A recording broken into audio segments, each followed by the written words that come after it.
Hello and welcome to a live after reading. I'm your host, Tim Niederreiter, and with me today is a guest to the podcast, Tong Ge? Tong Ge. Tong Ge. Welcome to the show, Tong. Or that's your last name. Whatever. Yeah. Welcome to the show. Yeah.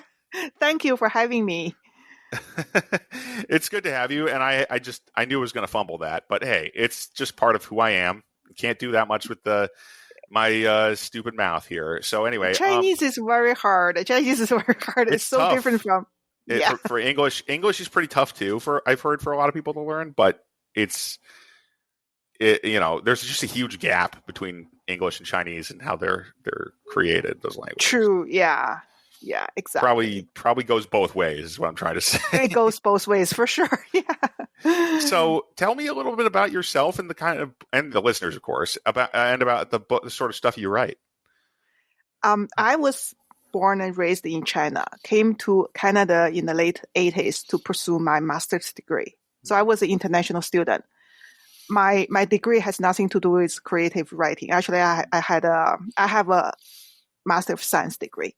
Cool. And a Bachelor's of Commerce. So I did not have formal training in creative writing, but writing is my passion. It's my passion ever since I was in junior high.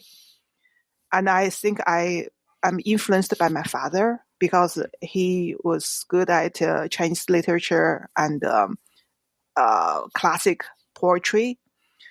So I wanted to be a writer ever since I was in junior high. But it took me a long time to get to today's where I am today. It takes a lot. I mean, I started probably about when I was about the same age, 13, 14.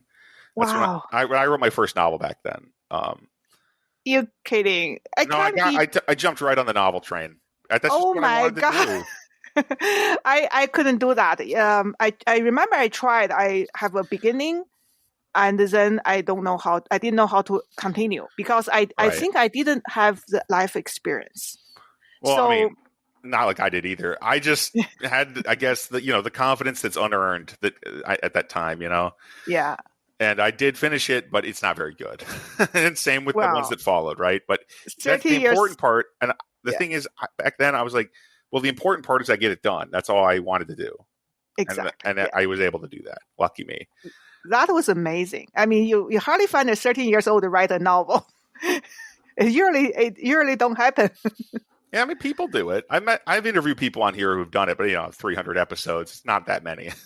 Oh wow, 300. Anyway, continue. What's your book? What are your books about? What do you write about? The book, the title is The House Filler. It's actually based on my grandmother's story. So it's a historical fiction about China. It follows Golden Phoenix life journey from 1920 to 1966.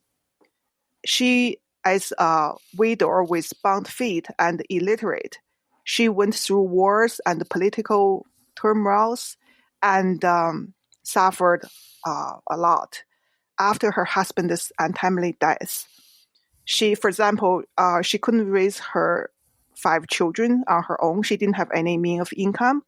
So she had to give her twin boys to the Red Army. And then Japanese came to her hometown. In 1938, actually in 1937, Japanese started a full-scale invasion of China. Before that, they were only in northeastern China. So they only occupied the 3 provinces in the northeastern China. But in 1937, they started the full-scale invasion of inner China. And to escape the bombing, in the process, she lost her 2 young girls. And then she and her first son and her adopted son, they escaped the bombing and they joined the refugee crowd to leave the hometown. It sounds like it's going to be a lot. It's a dark history. It sounds very difficult. It is a dark history. Yeah. And, with bound feet, it's really hard for her to escape, to run away from the bombing. Because she was born in a time that a woman's value is measured by the size of her feet. The tinier feet, the more desirable. So the parents, in order for them to marry their daughters well, they start to bond their daughters' feet at age about 4 and 5. Mm-hmm. Golden Phoenix lost her mother. Her mother died giving birth to her. So her father delayed the process until she was 6. So she didn't achieve the ideal size, which is a 3 twin golden water lily feet. 3 Chinese twin is about 4 inches. Wow. So another thing is that she was trained as a seamstress. So she became a breadwinner of the family. That's how her marriage is delayed until she was 26. By then, she couldn't marry a young guy because all the young men are gone. So she had to marry a widower. In Chinese culture, way back when, a woman who marries a widower is called a house failure. That's the title of the book. Yeah. Yeah. That's pretty grim. I've got to say, it feels very, very, I mean, I write some dark fantasy, but I write fantasy, right? You know, it's a different, it's got a different weight to it when it's based on historical events. Yeah. And then, she only realized, well, first of all, on a wedding day, that's the first time she met her husband because the marriage was arranged. Then she found out her husband was 20 years older than her instead of 10 years older than her, as he claimed. And then she found out that the husband had an adult son with a wife and a child. And this adult son was an illegitimate son of her husband. And the adult son and his wife see Golden Phoenix as an obstacle for them to inherit their father's estate. So from day one, she made an enemy without doing anything wrong. Then after that, they were just after her and also try to harm her firstborn. Wow. That's, yeah. I just take a second here. There's a lot there. There's so much going on, not only in that period of history, but in this character, in this historical character's life, right? Yeah. That's extremely intense. And also way back when only boys can inherit estate, not the girls. Okay. So her young girls, her 2 girls were safe from this stepson, but her boys were not. Actually, that's another reason she gave her teenage sons to Red Army because they were just not safe staying home. Yeah. So did you find writing about this kind of intense subject matter difficult at all? Or, I mean, it sounds like it would be. I think it would be if it was me. It took me a long time. Actually, I first wrote a big, huge novel with 240,000 words, covers 3 generations. Then I couldn't find a publisher, and I didn't know why until one day a mentor of mine said, "Sherry, you have to divide into 2 or 3 books. This is just too long." Yeah, it's a long book. Yeah, so this turned out to be the first book. Okay. I have the advantage because most of the story were told to me by my mother when I was a child. And when I was writing the book, I verified my mother's story with other relatives.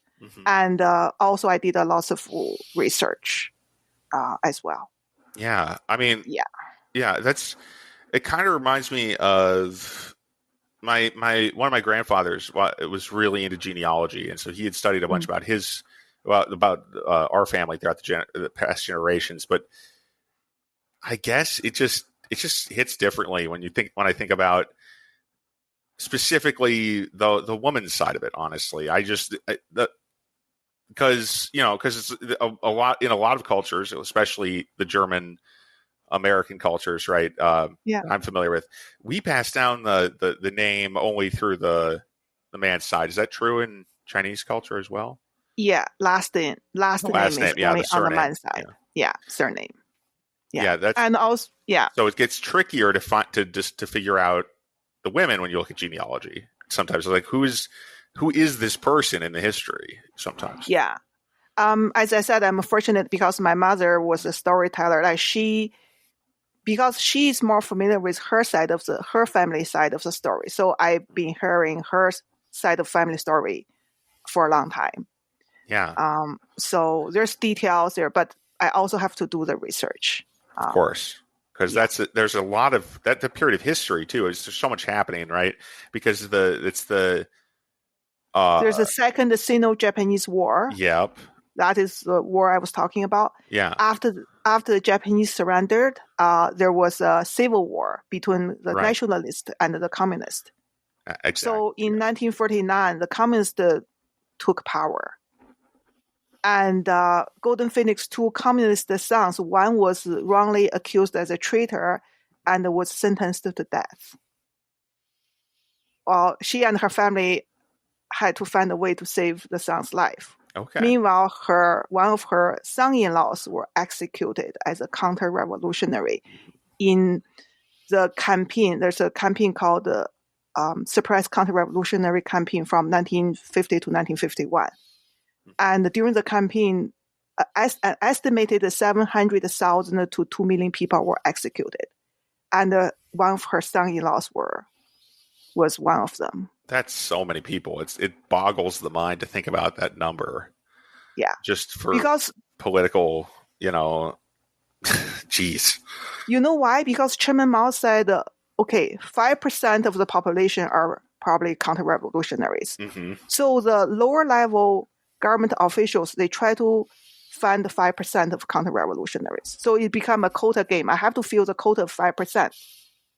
That's brutal. And that's the kind of thing that, a lot of governments, doesn't matter what their system is, will do that kind of thing. We had the Red Scare in the United States around that same time period. It wasn't necessarily a ton of executions, but it was a lot of blacklisting and people being thrown in jail when they didn't do anything. Yeah, that kind of. So still madness, but not quite to that extent. Exactly. Yeah. So those are in the book. So these are true historical events. Like what I wrote, 90% are the real stories.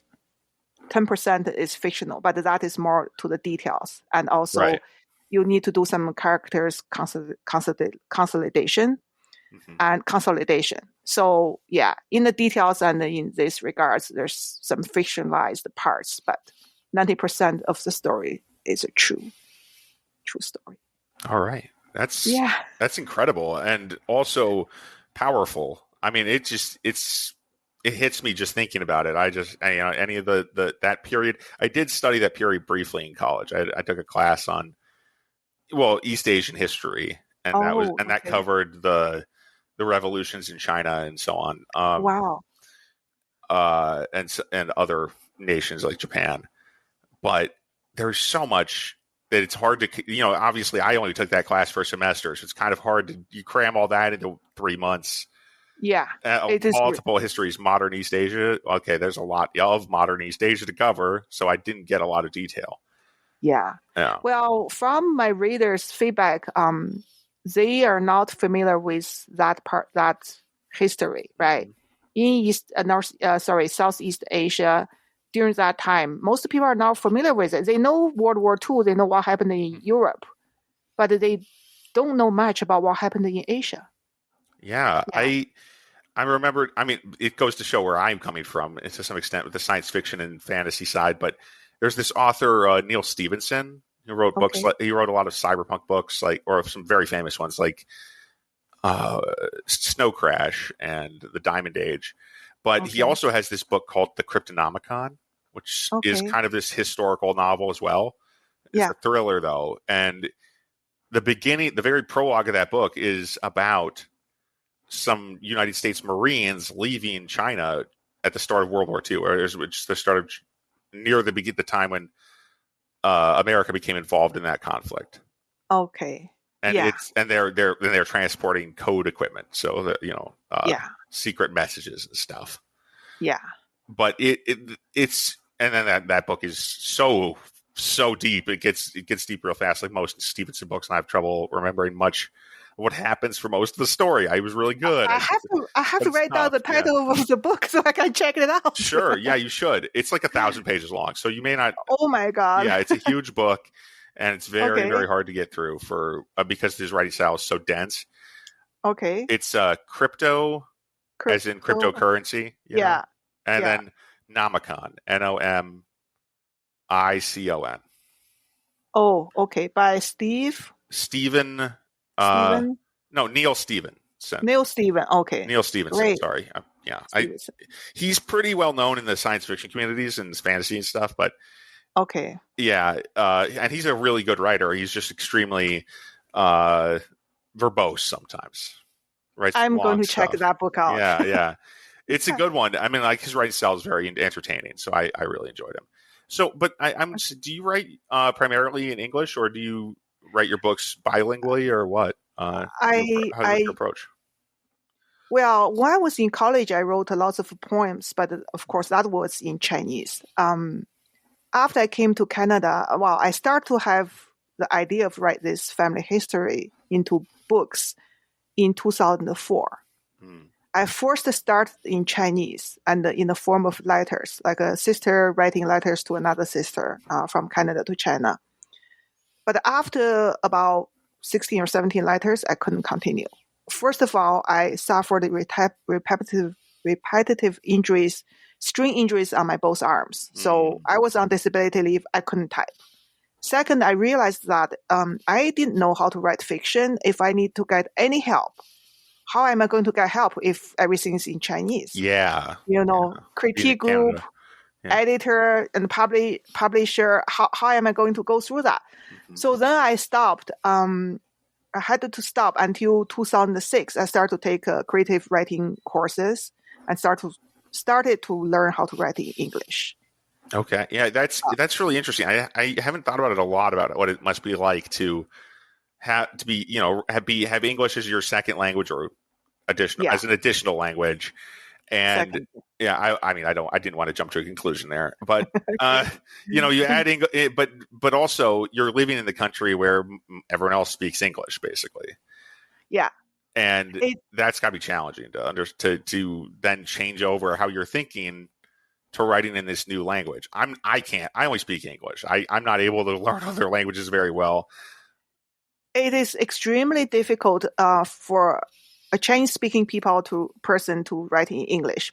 As we discussed before, it would be easier probably for a German-speaking person or Spanish or French-speaking person, right? Because the languages have a little bit similarity, but it is really hard. For example, grammatically, like Chinese are so different from English. Believe it or not, we only have one tense. We only have present tense. We don't have past or future tense or past. I don't understand how that would work, but okay. Exactly. For example, if I say I go to school yesterday, which means this happened in the past. Yeah. I also say I go to school tomorrow, right? Yeah. So tense become a big thing because even theoretically, I know, okay, my novel, I chose past tense, but I keep forgetting it. So you can't do that consistently. That's why I need to hire a freelance editor because right. Then we don't have singular or plural. So we say one dog, two dogs, three dogs. Okay. You just kind of list how many dogs there are. Yeah.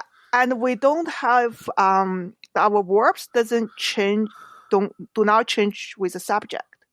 Okay. So I will say I do, she do, he do. So because Chinese is my first language, so when you write in English, you keep forgetting. You probably get it right, but sometimes you got it wrong. Like you can't do it consistently, and that's a huge challenge. Right. Yeah. It reminds me of when that sounds a lot like when I would dictate books. I've dictated several novels now, and I prefer typing at this point. But I tried dictating because it's much faster to get the words that way, right? Yeah. I could dictate 6,000 or 7,000 words an hour when I was going really fast and yet it took forever to edit them because I didn't know all the things I was getting wrong at the time. Yeah. It was like I was reading them for the first time as a stranger, which could be helpful in the editing process, but also took much longer. So just for efficiency's sake and for the fun of it, I switched back to mostly typing. Yeah, in my case, because of my accent, so there's a less accuracy rate than an English-speaking person dictate. Yeah. So I found that it's challenging. So have you dictated at all, or you tried that? Yes, because of my hands, right? Of course, yeah. I tried, but as you said, editing takes a lot. And it is a different skill in some ways. It's a different approach to writing that, storytelling's the same skill, right? That doesn't change. Yeah. But you're using a completely different method and it feels very different. So I know a lot of people who've tried to dictate books of any kind and find it difficult. I found it difficult at first too. But I mean, I got, I think 5 or 6 under my belt that I did that way. Before I kind of switched back little by little. Yeah. Well, hopefully technology will help. Well, I do use, technology is helpful, is pretty good in this regard, but I get, I just don't have the patience to edit every book for 50 hours, which I know some people say that means I'm not editing very much at all. Cause if I write a rough draft I'll turn this into a question in a second. If I write a rough draft and it takes me 100 hours to write it, say, well, I don't want to spend another 100 hours editing it. And I know people will say, that's crazy. You need to spend at least as much time editing as you did writing. Yeah, that's how I feel. I frankly don't do that. Okay. So, I don't. I'm a pretty clean drafter when it comes to typing.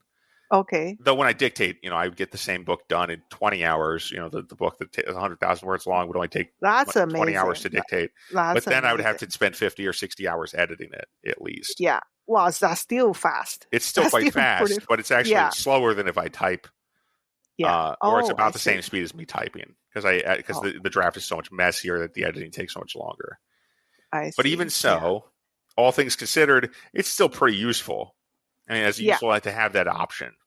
Of course, yeah. And I found, if a person have 2 languages, I found it's both a blessing and a curse. Yeah, as I said, it's much harder for me to write in English. But the blessing comes, for example, if I use a Chinese cliche, like you guys don't know, right? Yeah, right? I wouldn't get any Chinese cliches, probably. Exactly. I've only read really old Chinese books, honestly, and they were translated, so I probably wouldn't get much. I read Romance of the Three Kingdoms when I was younger. Oh, interesting. That's a very famous, one of the 4 classics. Yeah, and then I also, I've only read and then I read part of Outlaws of the Marsh. Oh, okay. Or Water Margin is sometimes called. Water Margin. Yeah. That is being, now they're produce a TV series for that. Oh, that seems perfect, actually. Like a good fit. Yeah. Because that's such a fun story, but it's also so all over the place. It's this wild, serialized action thing. It's very fun, but it's also, it seems like it's like Pulp Fiction, it's like a novel that exists. It's not really a novel. It's a bunch of stories about different outlaws running around doing outlaw stuff, basically. I mean, for people who aren't familiar. Yeah. So and Journey to the West is also very famous. Oh yeah, I haven't read that one. I do know a bunch about it though. I've read about it. Yeah, that is like a fantasy. Yes, yeah. I'm familiar with the Monkey King, and there was some video games coming out now that are about that character. Yeah, it's a very big one. That Black Myth video game they made about that story, which is really neat. And actually, the Monkey King is a big character in a lot of video games and lore of all kinds and all sorts of things now. Yeah, kind of interesting how that one character has rung down the ages from ancient India, China, etc., all these places, and now it's like Thor, in the Marvel movies or whatever. Okay, Thor is actually a mythological character from Norway or from the Norse mythology, but then they made this superhero out of him for comic books. Okay, in the 20th century. So it's the same kind of thing happening with the Monkey King, except even more widespread. Yeah. Anyway. Yeah. So that's enough of my rambling about pop culture. I do enjoy it, but So when you're approaching this book, are you approaching this? You say you're fictionalizing some elements, basically the parts you could not figure out, right? Probably the parts you can't figure out the details, right? That's basically what you said. That's right. Yeah. And I'm curious though, because you said one other thing about consolidating characters. Yeah. What did you have a method of figuring out which characters needed to be consolidated, or was it more of a, determine as needed kind of thing? Well, it's determined as needed. Of course. Yeah, much. That makes sense. Yeah. You wouldn't know, you wouldn't have a method of detecting other than your own sense of intuition, right? Yeah, that makes sense. No. Okay. Not like a systematically. Because as an author who writes a lot of big fantasy novels and science fiction stuff, I sometimes worry that I put in too many characters in my books that get really big. Yeah, they get really long, and I'm like, I have all these side characters. I'm like, what do I do with them? Yeah, exactly. Yeah. So especially with Chinese names, I think it's much harder for foreigners to remember. Probably. Sorry, I still have a habit of It's okay. It's okay. I'm foreign to China, that's for sure. Yeah, and so for example, I use the Western name, English name for some main characters. Okay. But some like smaller characters, I still use their Chinese name. And I think that could be a challenge. I didn't after I finished this book, I listened to an interview for a American Chinese writer, Ha Jin, and he was talking about the name he chose for his protagonist. He was asking because he wrote a nonfiction, so they asked, why didn't you use her real name? Why use this name? Or he said, because this is actually her nickname. So I didn't really, fabricate this name, but this nickname is easier for English-speaking people to pronounce. I'm thinking, I wish I knew that before I wrote this book, because when I gave the Chinese name, I just choose the Chinese meaning of the name. I didn't even think about pronunciation, like English pronunciation. Right. You described your protagonist, your heroine. She is... Yeah. What did you say her name was again? What did you call her? Golden Phoenix. Golden Phoenix, of course. Yeah. And that's easy to remember for, I think, most English speakers. It'd stick with me.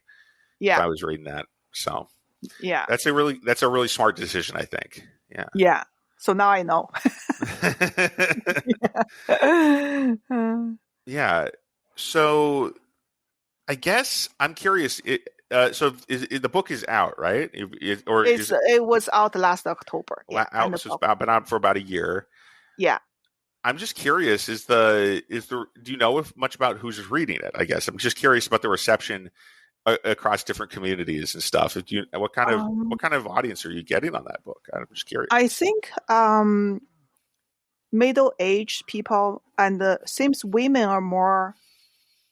Have more female readers than male readers of this, but the rating on Amazon is pretty good. Oh, that's good. Yeah. And I also this book actually won the Independent Press Award. Oh, that's awesome! Fantastic. Yeah, this for 2024. Okay. It has just been shortlisted for the 2024 Canadian Book Club. Congratulations. Yeah, in a fiction category. So there's 3 finalists. I'm one of the 3. I just learned it yesterday. So we're right on time then. Perfect. Yeah. Time to have this interview. Well, congratulations. It sounds like you've got a lot of good success. You've really hitting at least critical reception well. I mean, I don't need you to tell me anything else. I don't want to get into prior details that you don't need to share. But definitely, it's definitely seems like people are getting a lot out of the story. That's awesome. Yeah, and also go on. Sorry, go ahead. No, you go. I also immigrants, like Chinese immigrants. Makes sense. Yeah. So the feedback I got, basically, they feel is very unique and original, and something not familiar to them, and the people, because I have 2 more books already finished, because I divided the big book into 3, right? So that's how all 3 books are finished at the same time, and the people are saying they're waiting for the next book, they can't wait to read the next. That's one. really exciting. When is the next one coming out? Oh, I'm still shopping for a home. Oh, okay, okay. Books. Yeah, that makes sense. It's always tough. Publishing traditionally is difficult. It's tough. Yeah. That's too bad though that you weren't able to that you haven't nailed that down yet, because I mean with all the buzz, I bet you'll have more luck though in the near future. I saw that too, right? Yeah. But it's tough. It's still not that traditional publishing is a real crapshoot. It's not. It doesn't say anything about the quality of the work. That's for sure. Yeah. Or even about how people think about it. Because I haven't been trying to traditionally publish in a long time, right? I publish independently. That's my bailiwick these days. Yeah. But when I started out, I thought, I actually started writing about the same time you did. So 2004. Okay. You started writing this book then. I started writing period then because I was a kid. And for a long time, I thought I needed to publish traditionally, right? I thought that was the only way to go. Yeah. And when I'm not saying it is correct for everyone to go publish independently. That's definitely not the case. Yeah. It's not the right option for everyone. But for me, I write pretty fast, like you may have gathered. And I like to write a large variety of things, and I don't have a single story that really burns in me to share all the time. Okay. So I have ADHD as well, so I get caught up in different things really easily, and I pull into different books and series and stuff, and just bounce around a lot. And I would probably have a nightmare time trying to publish with an editor at a big publisher or even a small press. Yeah. So just for me, indie has really worked out as far as the mood of it has worked for me. It's still not terribly successful with my books yet, but hey, whatever. Time will tell. Time will tell. Yeah. At least there's another option for writers. Exactly. Right? Way it's back really when we have that now. Yeah. Yeah. So at least there's an option. And indie publishing is much faster, and you have more control, right? Like independent. Yes, absolutely. You have more control. So there's pros and cons for each, right? So right.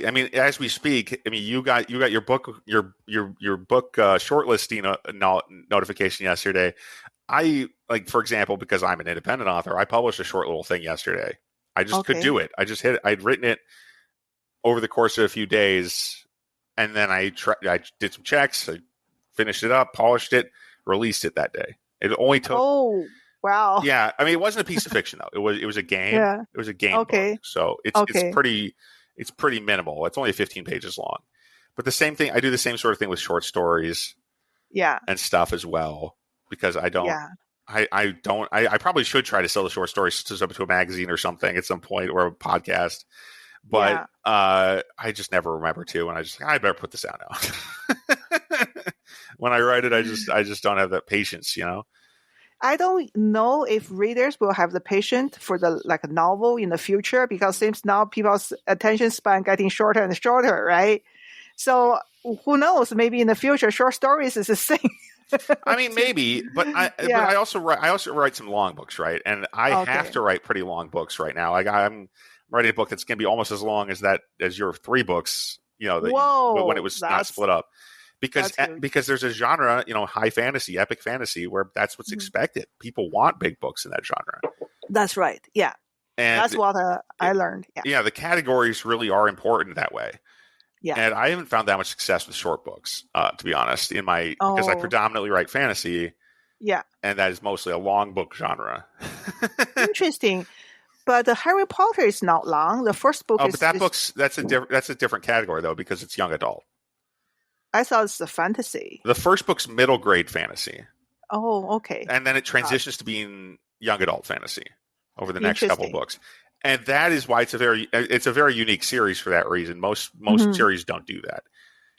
Even the series that it kicked off, and I have thoughts about this, of course. But how like the Hunger Games and all these other books that are young adult that are largely inspired by Harry Potter, or their success was kind of boosted and allowed by Harry Potter's success. Yeah. Most of those series are straight young adult, as in the character doesn't age a great deal in the course. They don't change their age category in the middle of the series. Whereas at the start of Harry Potter, he's like 12 years old. Yeah. Which he's a teenager. He's not even interested in romance or anything like that, right? He's a preteen. Where then later the books change into being young adult, where the focus is quite different. Yeah. Wow, I learned something today. Even though it's fantasy, it's it's an extremely complex series for that reason, as far as its categories go. I see. Okay.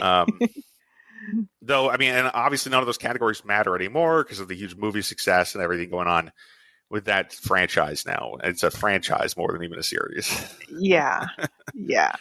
I think one of the most successful story, right, in the publishing.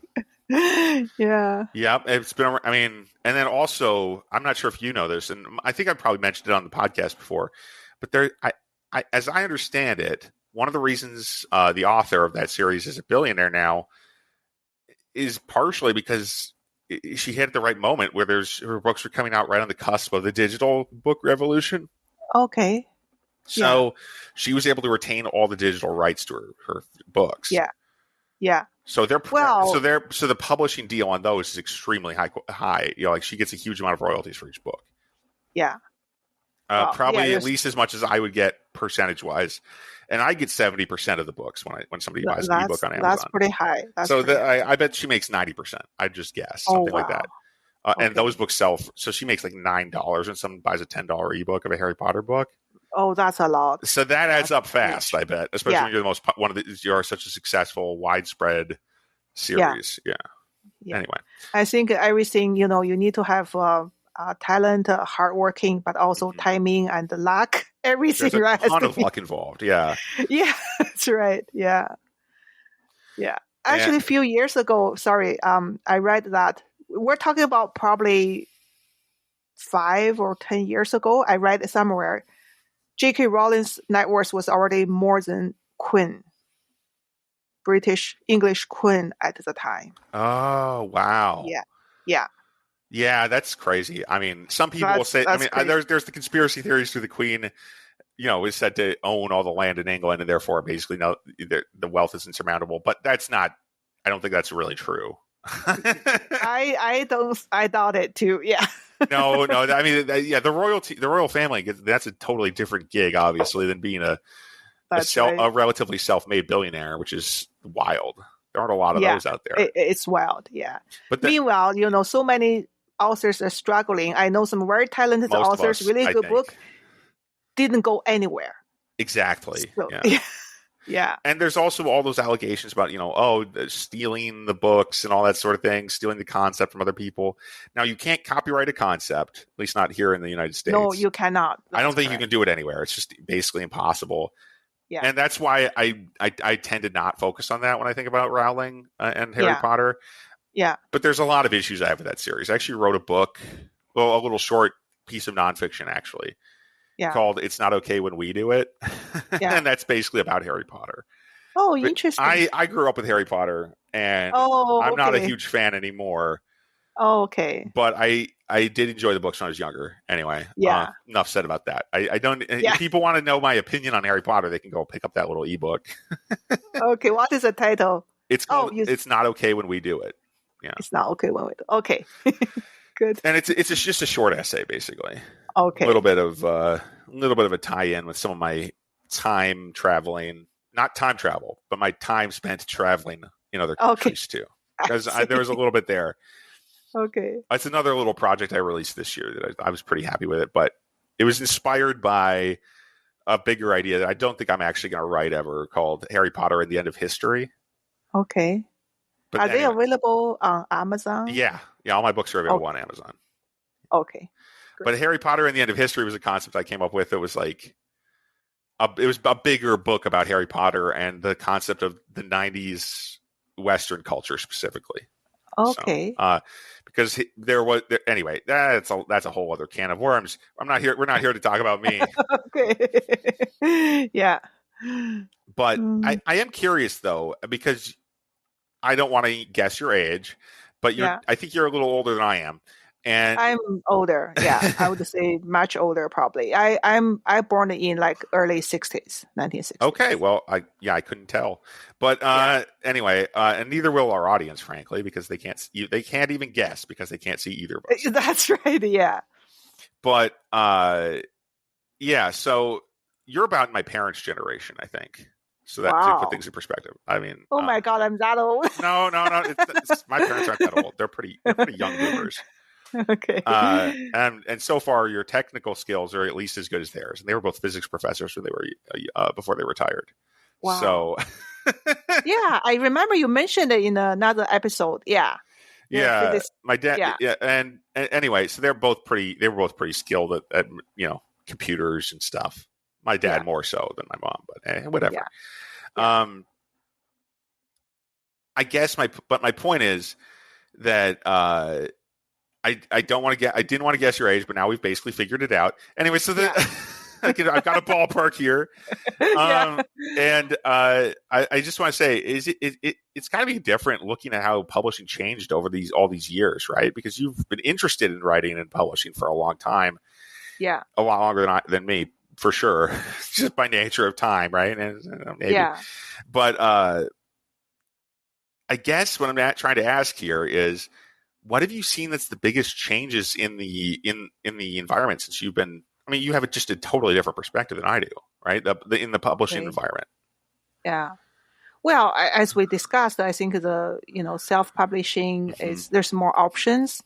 Author has more control if they choose self-publishing, and I think also the Big Five dominates the publishing world. It's really hard for small publishers to survive. Yeah. And they don't have much marketing budgets. I like good old days. I heard like there's one author, Nicholas. I forgot his last name. I read his novel. His first novel was written in the 80s. A debut novel called. It's in a form of letters, right? The letters one person write to another. Oh, an epistolary novel is what we call that. Okay. Yeah. And his first advance was $1 million. Whoa. Can you believe that? That's a lot of money. Yeah. Yeah. Especially for back then. That's a different time. Yeah. Now, like, we're talking about the debut novel, the first novel, right? Whoa. I think at that time is forever gone. It's forever gone, right? I think it's harder and harder for authors to make a living. Like, I have a daytime job. Me too. I think most authors can't afford to just quit job and write. Right. I recently went, in Calgary, there's a writers conference annually. It's called When Words Collide. Oh yeah. So yeah, I was one of the panelists for this year, but I learned from another presentation that in America, only about 10 authors are really like making real money. 10. I don't think it's quite true. You don't think so? It depends how much. It depends what you mean by real money, but yeah, I know plenty of authors in the States that make their living at writing and don't have other jobs. Okay, but mostly they're independent authors. That's one thing. Yeah, I think probably this person referred to like a big money. It's like a huge amount. Yeah, I mean, like but James Patterson. Yeah, do you really need millions and millions of dollars though? If you're an author, that's what I'm saying. I mean, yeah, I would be happy just making a few $100,000 every, or maybe even just $100,000 a year. That'd be enough for me. Most of the people will be happy. That's plenty. That's like more than I need, probably. Yeah. For example. Okay. And that's like, I'm like wild success for me would be about $90,000 a year. To put things in perspective. Exactly. But yeah, it's tough to even imagine how many books you have to sell for that. But I know like people like Nathan Lowell, who's been a guest on the show long ago now. People like Michael Anderle, another guest of the podcast, Mal Cooper. Yeah. There's a ton of people who've made lots of money off writing, but mostly they're independent at this point. Yeah. All those authors I mentioned are independent. And so most people haven't even heard of them. But they could sell, but like I know Lowell, he's talked about this before. Nathan Lowell would sell 6,000 books in a month, and he hadn't even launched a book that month. My goodness. That's a lot of money. That's like $20,000 just by my napkin math here. Just sell on Amazon? Like Amazon and the other ebook retailers, I think. Yeah, I see. I'm not sure if I'm not sure if he was exclusive with Amazon at the time, so I don't know. Okay, but yeah, I didn't know that. That's a surprise. Like how well independent authors can make a tidy sum because 6,000 books might not be a lot in the traditional publishing world. Yeah, but it is a lot. But it's actually an absolute crap ton, to use the technical term, in indie publishing because you make so much more per book. Oh, it's also, I think, is pretty impressive with traditional publishing. Oh, okay. Yeah. Right, because you only need to hit 50,000 copies to be a New York Times bestseller. That's true. Yeah. Only 5,000 for Canadian. Right. So yeah, doing that in a month where you didn't even launch the book is probably goes to show you made a lot of money off that book already, and you will continue to do so. Yeah, I would say. But the book tours, I don't have any. My publisher didn't book it. Right. So I think most of the small publishers they just don't have the budget. Absolutely. So, I mean, there's the money's squeezed so thin across most of the economy right now. There's just no there's no room for the people who are barely operating successful businesses in the first place, right? Yeah. If your margins aren't huge, you can't afford to take that risk. Yeah. And also, I learned that in the past, for example, believe it or not, the Hemingway. I read about Hemingway. When he first started, his writing was not that good.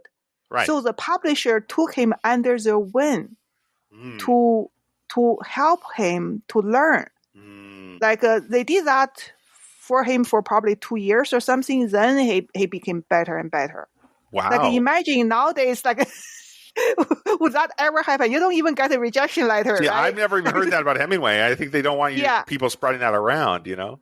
I heard about it. I mean, I seriously, like not from a friend, but from I read it somewhere. They took him under I should know more about Hemingway because I liked his work quite a bit when I was younger. I must have missed that part. But hey, I believe it. I mean, he got a lot of help in his career for sure. Yeah. Yeah. And there's other writers. There's a few other writers who are mostly older veteran authors who I know had a publisher help them in a way. Anderson is another one, right? Anderson, who wrote the children's stories. Oh yeah, okay. He was from a village. He didn't have much education, and he just have a strong desire to write stories, children's stories, because he heard all these stories from an old woman in the village. And so his first submissions were horrible. You know, the grammar were wrong, the words. So a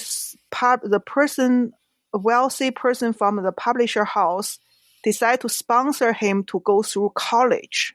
Wow. Now that's learn. A good deal. So he went through the college, right? After he graduated, then he started to write and submit again. Then he became successstory. Yeah. Imagine that. I can't. I actually can't imagine that happening now. Yeah, that's his story. Yeah, that's when people used to invest. That's when they were willing. People were more willing to invest in each other and skills. But that's a whole other story for another day. I think we may be running low on time here. Yeah. Yeah. So remind the listeners a little about what the book's called and where they can find it. Yeah. The House Filler. You can find it in local books, in Canadian local bookstores. At least check them out, because I'm always a strong supporter for the independent bookstores. And I know they're also available in Indigo and Amazon and Barnes and Noble, Walmart. All over the place, wherever fine books all over the place. Yeah. Especially in Canada.